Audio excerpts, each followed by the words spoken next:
Live from KSAT 12. Good Morning San Antonio starts right now. Good morning. It's Thursday, April 7th. Thanks for joining us. We'll have more on weather in just a minute, but let's go ahead and head over to Stephen Cavazos. Yeah, in just a matter of moments, Mark, Stephanie, there were a few crashes that popped up on the TxDOT site, and this one has not cleared out just yet. Let's go ahead and start here. 410 at Roland Ridge. We do have a crash. It looks like it took place off on the shoulder lanes. Thankfully, traffic in that direction is not experiencing any trouble. They're moving pretty steadily, just slowly. So again, remember to watch out for those first responders. Keep in mind, right now, TxDOT has that crash listed in the eastbound lanes of 410. Again, at Evers Road, we're not seeing a big slowdown, but again, take it slow out there. Watch for those first responders. Let's take a drive over here because we do have this latest one off 410 westbound at Nacogdoches Road. Those westbound lanes are seeing a pretty significant slowdown. I will talk to our friends at TransGuide to see if they can get us an image of the conditions out there, but not looking good for drivers. Well, thankfully, over here off of 410 on the southeast side, it looks like first responders could be clearing up that deadly rollover crash that took place just after 5:30 this morning.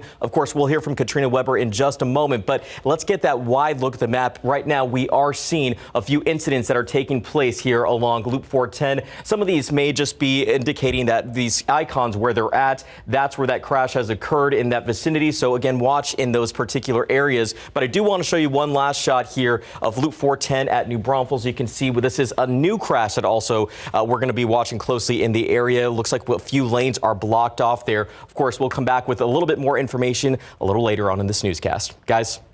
All right. Thank you, Stephen. A rollover crash on the south side that Stephen just mentioned briefly this morning has killed at least one person. San Antonio police are investigating the crash, which involved a pickup flying off Loop 410 near South Presa. Our Katrina Weber has that story from the scene and tells us police say there's still a lot they don't know about this case. San Antonio police tell us that they can't even begin to say why or how this happened, but they do know what happened, and that is that someone was killed in this rollover crash. But this happened about 5:30 this morning. Police say that truck was up on the elevated highway. That's Loop 410. The southbound lanes right where they begin to turn westbound, and that truck was heading right here near Presa, South Presa. When it left the highway for some reason, rolled over, landed on its roof on the train tracks there. Police tell us there's at least one person inside who was killed in this crash. But again, they don't know why or how this happened. They're not even sure if there were any other vehicles involved. They just have this area underneath the highway closed for now, and they were working up on the main lanes of the highway as well. But traffic investigators are just now arriving here and beginning to look into exactly what happened here this morning. Reporting from the south side, Katrina Weber, KSAT 12 News. And let's check in with today's 9 at 9. Governor Greg Abbott taking aggressive actions along the border in anticipation of a mass migration now that Title 42 is set to end next month. Boat blockades, cargo containers, and razor wire at low water crossings, enhanced vehicle inspections, and even bus transportation will take processed and released migrants straight to Washington, D.C. in an effort to alleviate stress on the state system. The Emergency Management Department will be in charge of transportation. The NATO Secretary General is warning the Russian invasion of Ukraine could last for years as Russian President Vladimir Putin still wants the whole of Ukraine. This comes as U.S. intelligence officials are working to identify Russian units involved in committing a massacre in Ukraine, where bodies of civilians were found dead in the streets. A Turkish court has decided to transfer the trial in the murder of journalist Jamal Khashoggi to Saudi Arabia. Khashoggi was killed in 2018 at the Saudi consulate in Istanbul, leading to a large rift between the two countries. His fiancée, along with human rights groups, condemned the move, claiming a Saudi trial would not be fair and plan to appeal the decision. Sacramento police say it is becoming more clear that gang violence was at the center of the mass shooting there this past weekend that killed 6 people and injured 12 others. Police did not say which gangs they believed were involved, but did say they believe there were 5 shooters that night. So far, 3 people have been arrested. Conspiracy theorist Alex Jones testified for 2 days this week in the defamation lawsuit brought against him by families of the victims of the Sandy Hook shootings. They're suing him for his repeated claims that the 2012 school massacre was a hoax. He said it was carried out by crisis actors. In another deposition, Jones acknowledged the shooting was real. Healthcare providers hoping to get new guidance on COVID vaccines from the FDA will have to keep waiting. The agency's advisor meeting discussing the future of vaccines and boosters ended with no solid answers yesterday. Part of the problem is it's still relatively unclear what future vaccines may look like. The committee plans to continue its conversation in the coming months. A new poll found most Americans have not entirely returned to pre-pandemic life. That's according to the Kaiser Family Foundation. 42% say they are doing some, but not all of the activities they engaged in before the pandemic. 17% say they're doing very few of those activities, and 59% said people should continue wearing masks in some public places. Another day of losses on Wall Street as traders brace for more aggressive moves by the Fed to curb inflation. The Nasdaq losing more than 2.2%, the S&P down nearly 1%, and the Dow falling around 0.4% after the release of the minutes from the Fed's last meeting. And finally, Google has pulled dozens of apps from the Google Play Store after finding a code hidden in them that could secretly harvest personal data. It was tucked into apps that have been downloaded millions of times. And that's today's 9 at 9. And taking a look outside with a live cam, we started in the 50s, but now it's a nice 61 degrees out there. Ooh, so nice. We got down to 50 this morning, but what a day it's going to be today. We'll see a fairly big swing in temperatures. Still, by the afternoon, temperatures won't be all that hot. Let's look at the numbers. We did get down to 50 this morning. I was a little bit earlier, and now we're forecasting 79 this afternoon. So that's that swing thanks to the dry air, about a 29-degree temperature swing. But dry conditions, 79 degrees, you really can't beat that in April, honestly. And at the moment, we're at 62 here in San Antonio, 55 Kerrville, 56 in Uvalde, 60 in Del Rio, and 56 right now, Boulevardy, 61 in New Braunfels. Everyone's seeing clear skies, and we'll see that all day long. Now, the one downside to this weather is we have a lot of dry air in place. So that means that with some gusty winds this afternoon, and winds will be gusting about 25, 30. Not as strong as yesterday, but still there. Means we have a fire threat again today. And dew points are really going to fall off this afternoon. Looking at the pollen count, oak still in the high category, 1,150, but mold join oak today at the top of the list, 1,460. So those are really the two big issues we have in today's pollen count. Your forecast, 71 noontime. We top out at 79, as we said. Northerly winds, I'd say 10 to 15, gusting a little bit higher than that. And then we'll fall into the 60s tonight. What does Battle of Flowers look like? Well, I'll give you a little hint. Looks great. We're going to have more on that forecast coming up in just a bit. Drought monitor is out. We'll talk about that. And some rain chances next week. Hopefully some significant rain. More on that in just a bit. Thank you, Justin. In your other morning headlines, you may be breathing in plastic and not even know it, and more. Devastating tornadoes in the state of Georgia. Plus, Will Smith will find out his punishment for slapping Chris Rock sooner than expected. And Kansas Jayhawk players thanking the fans for their support in a pretty unusual way. David Sears is here on a Thursday morning. Good morning, Mr. Sears. I'll give you a hint. They're serving the fans. Good. Pretty cool. We'll get to that in just a second. But first, have you ever been called a plastic person? Not much personality, just kind of stiff, just kind of there, kind of fake. A lot of folks might be closer to that in reality than you think. According to a new study, scientists are discovering plastic people, sort of. They're discovering microplastic particles in the lungs of living people. The microplastics are actual pieces of plastic out there in the environment that have been sheared into tiny little pieces. Microplastics are found in the ocean, drinking water, soil, air, food. But this is the first time they've actually been found in human lungs. The study finds that people are inhaling plastic particles. The researchers took lung samples from 13 people who were undergoing routine surgeries. They found 12 different types of plastic stuck in the lungs. One of the next steps is to figure out the consequences from the plastics. All right, more severe weather blowing through Georgia yesterday. You're looking at video of a tornado headed right for a Black Shear Lake that is a town and a lake that is south of Macon, Georgia, right there in the southern part of the state. This video taken by Debbie and Robert Powell. They recorded for a few minutes and then they grabbed up their pets and they headed for the bathroom to ride it out. The National Weather Service got reports of 5 tornadoes in the southern part of Georgia. Most of the damaged trees ripped out of the ground. There was a lot of rain and even some hail as part of those storms. It's all happening in mid-afternoon. By last night, things had calmed down some.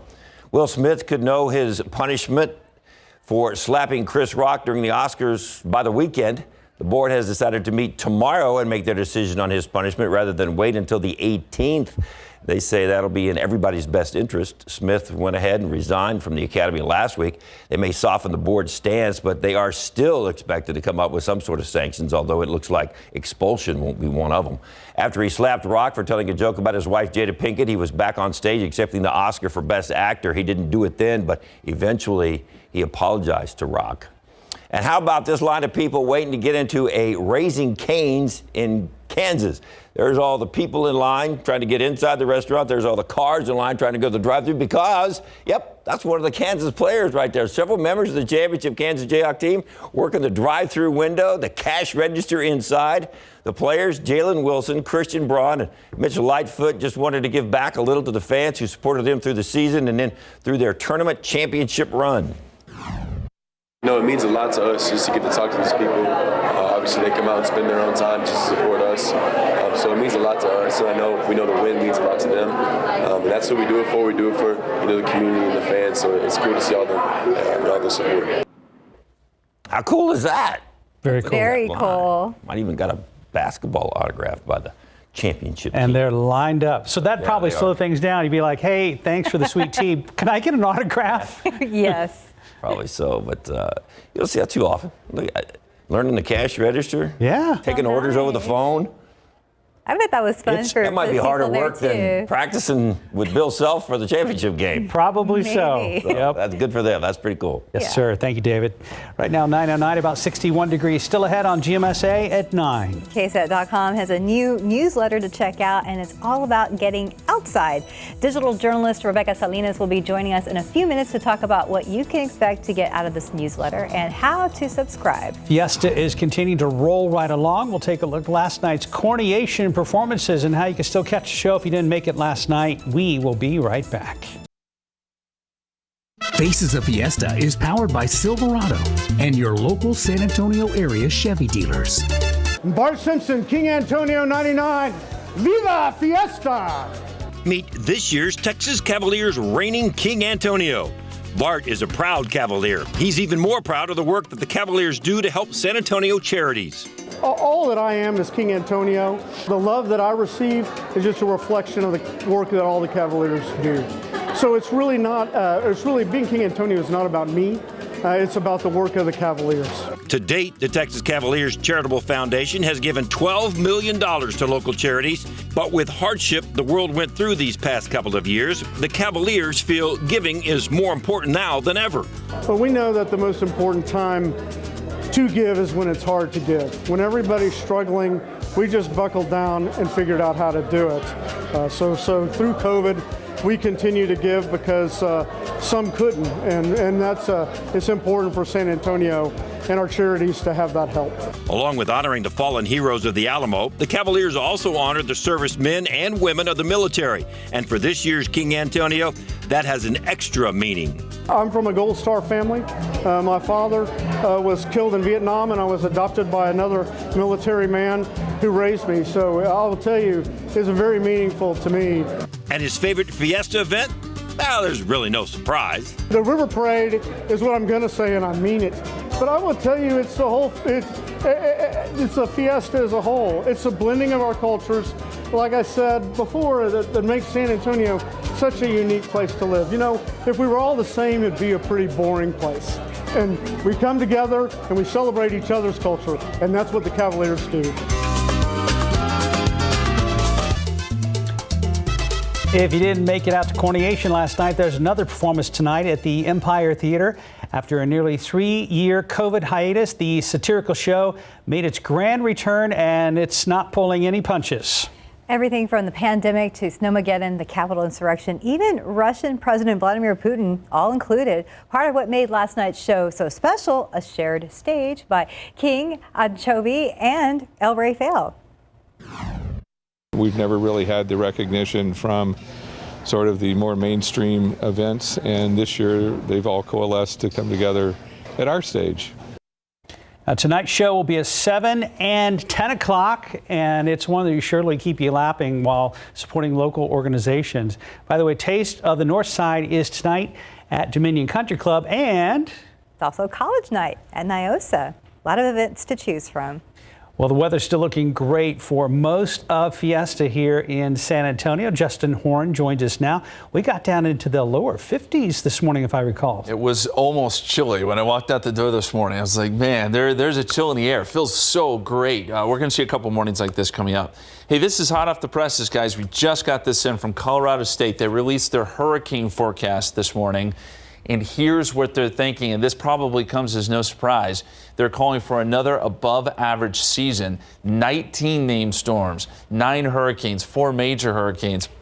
Why are we looking for more above-average potential there in the Atlantic? It's because of the lack of El Nino. We're in a La Nina, and that typically favors more activity in the Atlantic. Last year was a big year, year before a big year, so this is looking pretty similar. We'll see how it plays out, of course, and these are just forecasts. You got to kind of take them with a grain of salt, but the general idea here is that we are going to see quite a bit of activity in the Atlantic. So just a heads up, we just got that in this morning. Hey, yesterday got up to 111 in Pharr, Texas, down there in the valley. McAllen was 109, by far the hottest place in the country yesterday.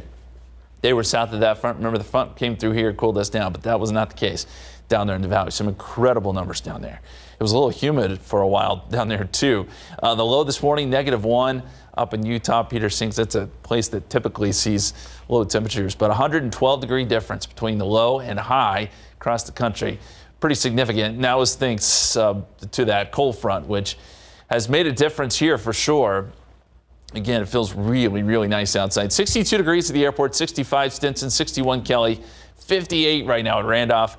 And we're looking at winds starting to pick up some out of the north-northeast at about 12 miles per hour. Temperatures are still in the 50s in places like Kerrville, 55 there, 59 Hondo, 60 in Pleasanton, 54 Comfort, 58 Canyon Lake, 65 down at Stinson, and 59 right now in Divine. Now, we are going to see winds again today. Not as strong as yesterday, but still some gusty winds nonetheless. I think gusts in the range of 20 to 25, maybe up to 30 miles per hour through the day. And because things are so dry, dew points are in the teens here. This is extremely dry air. Combined with those winds, fire threats back again today. And the dew points could be as low as single digits out west. That's where you have that fuel for fires, and they can spread very, very quickly. The good news is that dew points start to come up as we get into the weekend. It's still going to be dry through Saturday. But by Sunday and the Monday and Tuesday, dew points are back up. And we're hoping that with humidity, we'll get some rain. We'll show you that forecast in just a second, but I do need to mention that we have that red flag warning in effect until 8 p.m. this evening for basically Hondo, Pearsall, Bandera, and points east. Our forecast today, 71 noontime. We're up around 77 by 3 p.m. I think our high temperature is right around 79. Then we fall back into the 60s this evening and back into the 40s by tomorrow morning. Hey, Battle of Flowers, a little early for the forecast. Here we go. 57 by 9 a.m., 71 by 11 a.m., 75 for 1 p.m. So if you're heading out there tomorrow, there's a look at the forecast, and boy, it's a good one. It's going to be fantastic if you have plans to be there. Very quickly, our forecast down the line. As we get into Monday, just a 20% chance of rain. And by Tuesday, that's, I think, probably the most encouraging day as we look at the computer models, about a 30% chance of some showers, maybe a couple thunderstorms. So here's how it looks in the 7-day forecast. 81 Friday, 86 on Saturday. Notice the lows there are in the 40s both mornings. And then humidity comes back on Sunday. And then there are your rain chances. Monday and Tuesday, we need some significant rain. We're hoping Tuesday at least gives us a chance for that, guys. Well, I hope so, but it looks nice overall. Yes. Thanks, Justin. Mm-hmm. Well, next on GMSA 9, digital journalist Rebecca Salinas will be joining us to talk about the great outdoors and a new newsletter available to check out on KSAT.com. Welcome back. 923 KSAT.com has a new newsletter out for you to check out. It's all about getting outside in the great outdoors. All right, digital journalist Rebecca Salinas joins us now to tell us more about it. Good morning. Hi, Rebecca. Good morning and happy Fiesta. Thanks for having me. Same to you. So let's talk about this new newsletter. What's going on? Yes, so we are so excited to present this to our KSAT.com audience. It's pretty much about the great outdoors. On KSAT.com, we have so many stories about breaking news and investigations, but we kind of wanted to offer this other side of KSAT.com. Now, this content involves wildlife, parks, nature, camping, traveling, fitness. Several of us on KSAT.com, on our web staff, we are outdoor enthusiasts, so we wanted to share some of our passions with our audience. Well, what's one of your passions for the outdoors? I love to camp. I love to go fishing too. Are you a glamper or a camper? Okay, so more of a glamper these days. Okay, Yeah, we get fair it. enough. Fair We enough. get it. Of course, I love a good tent. You're just somewhere out random in the Fair enough. in the nature. Fair enough. Very good. Well, and then also we understand you just posted about free workout and wellness classes in our area as Yes. well. So I wanted to put this story together because it's spring weather, everything's nice, and people are trying to head outdoors and try something new. So I rounded up a list of free or low-cost classes, whether it's fitness or wellness too.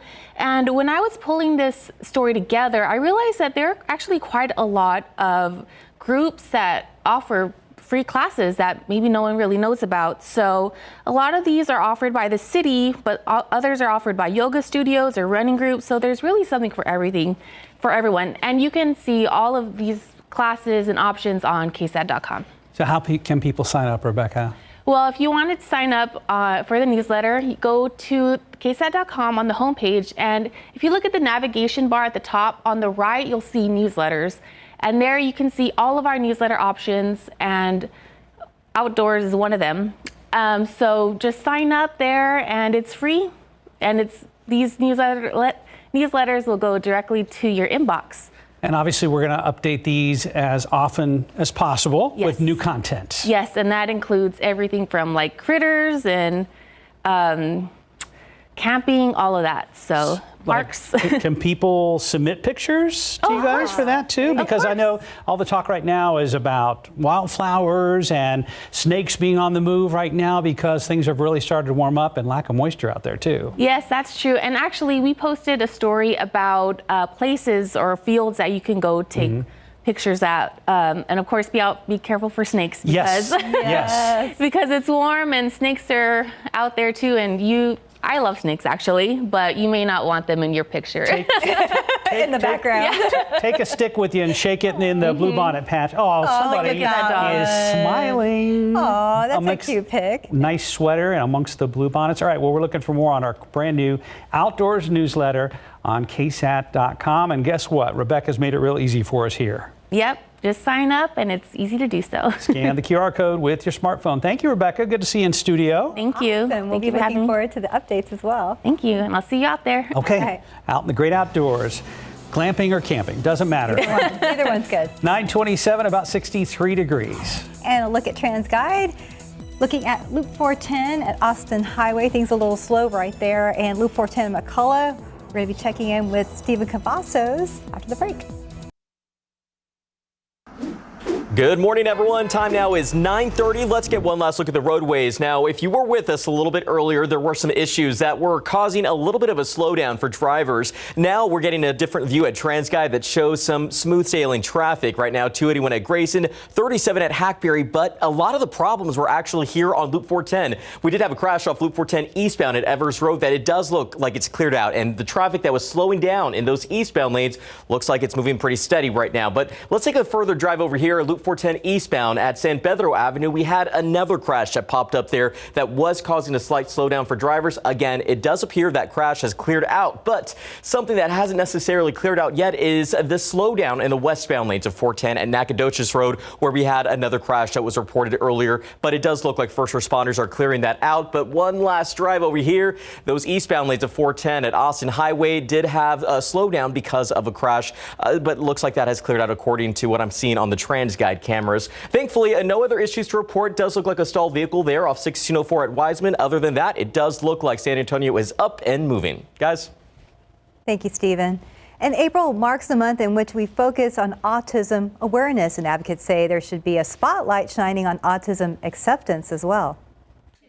Approximately 1 in 44 children in the U.S. are diagnosed with autism spectrum disorder, or ASD. That's according to the latest estimates from the CDC. ASD begins at a young age and can last throughout a person's life. You're really likely, given that most people with autism have jobs, live in our community, go to our same schools, you're very likely to know people with autism. Katie Walton, director of Ohio State University's Early Learning Program, says the focus is shifting away from autism awareness and toward autism acceptance. I think that now we think of autism much more as a piece of neurological diversity. We know that people come in physically in all shapes and sizes, and we're realizing that people come neurologically in all shapes and sizes too. The CDC says ASD is a developmental disability caused by differences in the brain. It can be a genetic difference, but other causes aren't yet known. People with ASD may act and interact, communicate, and learn differently compared to others. Different does not have to mean bad.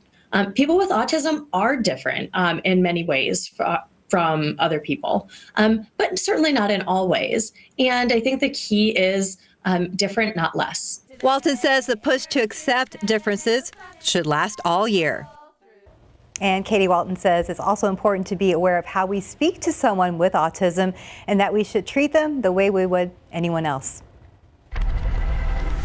Back outside with live cam. Our cool time lapse yesterday included the cold front and that wave of oak pollen. Where do things stand today, Justin? Well, not as much oak pollen, at least that we can see. The numbers did jump up today as we thought they might, but at least we're not getting those clouds of oak pollen that we saw yesterday. That was awful. The oak, by the way, is up around 1,000 today, so it's still in the high category. I want to show you today's time lapse. Again, it's a little bit better. We got clear skies here. What a great morning. And you know what? I'm going to go out on a limb and say this is some of the best Fiesta weather we've had in a long, long time. 62 degrees right now. Humidity is at 18%. North-northeasterly winds at about 12 miles per hour. Look at the dew point, though. That is an important number. It's down to 18. When it gets that low, even with just a little bit of wind, fires can develop pretty quickly. So that's why it's another fire concerned type day where we have red flag warnings in effect. 59 degrees, Kerrville, 60 in Uvalde, 59 Hondo, 61 in New Braunfels. You're sitting at 60 in Helotes, 58 in Bandera. Fantastic morning there. There's that red flag warning. It does go until 8 p.m. this evening, includes San Antonio and much of our viewing area. Next few days, talking about Fiesta, 79 today, 81 tomorrow, but it'll be in the 50s when the Battle of Flowers parade gets underway. Flambeau looks pretty good too. Temperatures will be in the mid-80s on Saturday. It's not until Sunday, though, that humidity really starts to return, and then we get some rain chances back in the picture. We're going to show you the drought monitor, and it's not a good situation around here, and I'll show you why we need rain so bad. That's coming up here in just a few minutes, guys. Justin, thank you. It almost still looks like there's like a pollen smog hanging just off in the distance over San Antonio this morning. See you in a bit. 9:35, the tax deadline coming up April 18th. And if you need help filing your taxes, IRS certified students at Cass Tech High School will be offering free volunteer income tax assistance services. It's to help households making $65,000 or less, and it begins this evening. So their services will be offered from 4:30 p.m. to 7 p.m. today at the school on North Main Avenue near North Florida Street. People interested should bring their driver's license or government-issued ID and other important documents to receive that free service. You can find a list of those documents on our website. They will also be able to help people Tuesday the 12th and next Thursday the 14th. Same time, same place. This third-year Cass Tech students have provided this service. And now to something that can affect your wallet. Heated debates about gas and buybacks from oil executives, plus some news today about interest rates. CNN's Amy Kiley explains what's happening and how it affects you. You are ripping the American people off, and it must end. Gas prices need to go down. Some big things are happening that affect how much you pay for things. The first is oil executives won't commit to ending buybacks. Will you commit to doing whatever it takes, including increasing production, but also reducing dividends and buybacks in order to lower prices for struggling American consumers? Nearly all basically answered like this. We'll see production increases over time, and the answer is no on dividends and share repurchases. Here's how buybacks work. Oil companies buy some of their own shares. That reduces supply for normal investors, increases demand, and raises share prices. Then shareholders get payouts called dividends. Oil executives usually own stock in their own companies so they can personally profit from buybacks. Democrats would rather they invest in production to lower gas prices. You and your big oil corporations are making record profits. Some Republicans blame high fuel costs on energy regulations instead. There is a way to be able to bring prices down. They're just not willing to do it at this point. The second thing happening that affects your wallet involves interest rates. The Federal Reserve will release monthly data on consumer credit rates today. That's for things like new cars and personal loans. And Freddie Mac is releasing weekly mortgage rates. Those numbers are baselines. The Fed is signaling it will hike rates again soon. I'm Amy Kiley reporting. In related news, the International Energy Agency says it's releasing 60 million barrels of oil from emergency reserves. It says the objective is to ease the cost of sanctions against Russia. Well, speaking of Russia, nearly 1 in 10 Ukrainians has fled to neighboring countries, desperate to find safety and stability amid Russia's brutal attacks. More than half of them have gone to Poland, where resources are becoming strained. As CNN's Kyung La reports, some experts believe it's part of Vladimir Putin's strategy. Poland is already waging a war with Russia. It's just not the kind you imagine. Nearly 2.5 million Ukrainian refugees have crossed into the safety of Poland as war ravages their country. Packing Poland's arenas, lining up for government benefits, and sending their children to public schools. These innocent faces are part of Vladimir Putin's war of mass migration. It's a kind of a callousness that we just don't understand here.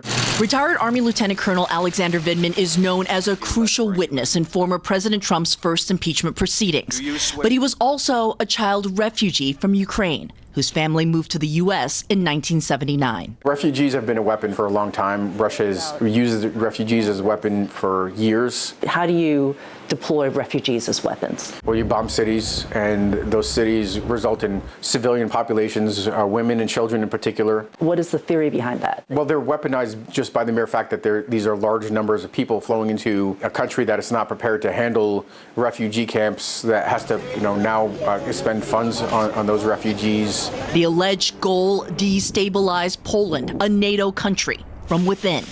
But that hasn't happened yet. Poland, which was having a mixed record with regards to democratic activities and democratic backsliding, has actually kind of gone back to its roots. It has been extremely welcoming to the Ukrainian population, welcoming Ukrainians into their homes as members of the family. That's, to Putin, probably unexpected. But Warsaw's mayor says the pressure on his country grows by the day. Putin wants to destabilize Europe and the whole Western world. I mean, he miscalculated because he thought that he's going to divide the Ukrainian society. He lost. He wanted to divide us in the West. He lost. We are also waging a war against his effort to destabilize us. And we have to prove to him that we stand united, that we share the burden.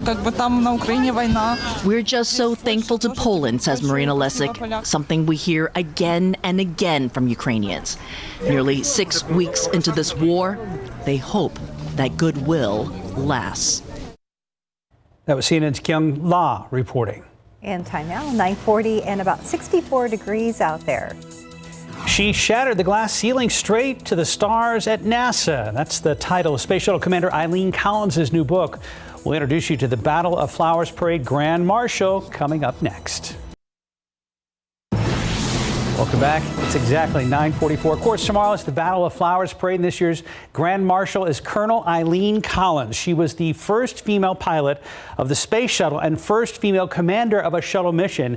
Eileen lives right here in San Antonio and stopped by KSAT recently to talk about her new book, Through the Glass Ceiling to the Stars. So the reason I wrote the book was to inspire young people to dream and achieve things that maybe they haven't heard about before. I was in the Air Force. I have many family members that were in the Navy, also the Army, and I have many friends in the other services. Of course, now we have the Space Force. But I wanted young people to really get an idea of the military life, and it's a life of service. And so the other reason that I wrote the book was for young people to see that what they can do with STEM degrees. So STEM is science, technology, engineering, and math. And those degrees lead into the space program and many other areas also. But my book talks a lot about human spaceflight, what it was like back in the shuttle days. All right, some San Antonians remember maybe back when the space shuttle flew over San Antonio, summer of '99, as it prepared to land in Florida.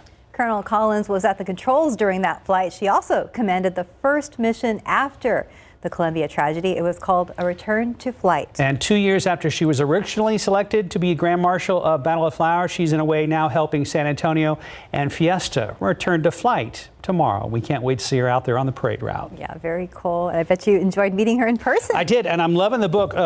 This is Mike's copy, and he actually got her to sign it, but I'm about half done, and it's really cool. And what I really like is she's got a lot of great, people always write reviews. Tom Hanks wrote, what a read. Yeah, right in the front. Yeah, pretty cool. Very, very cool book, though. You can check it out, find it anywhere you can buy books, including Amazon.com. But Eileen, if you're watching right now, Colonel, thank you very much. Thank you for your service, and it was a pleasure to meet you. Yes, and thank you for being part of tomorrow's parade. Absolutely. All right, let's get a Fiesta forecast as we head into Taste of Northside, Nyosa tonight, and everything happening tomorrow. So much King William coming up on Saturday. It's so much going on, and the weather is cooperating beautifully.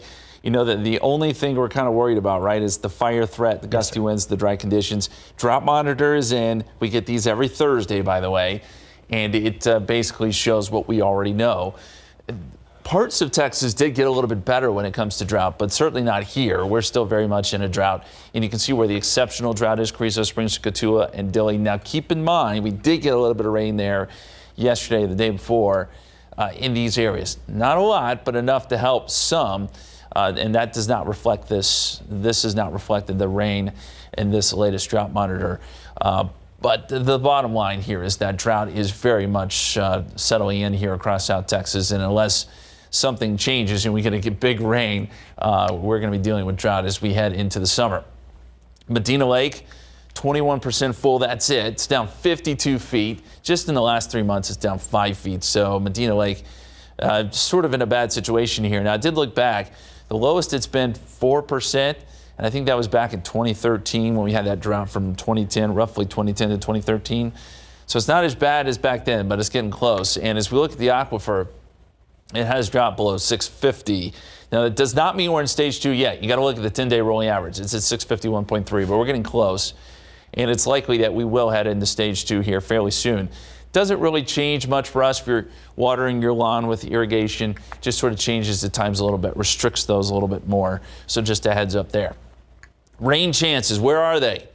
Well, we're thinking Tuesday may be our best shot. We're going to get some isolated stuff Monday and Tuesday, but Tuesday looks like it could be a little bit more widespread. We'll see if that indeed comes true, but some of the models are hinting at a chance for some thunderstorms, at least a better chance on Tuesday.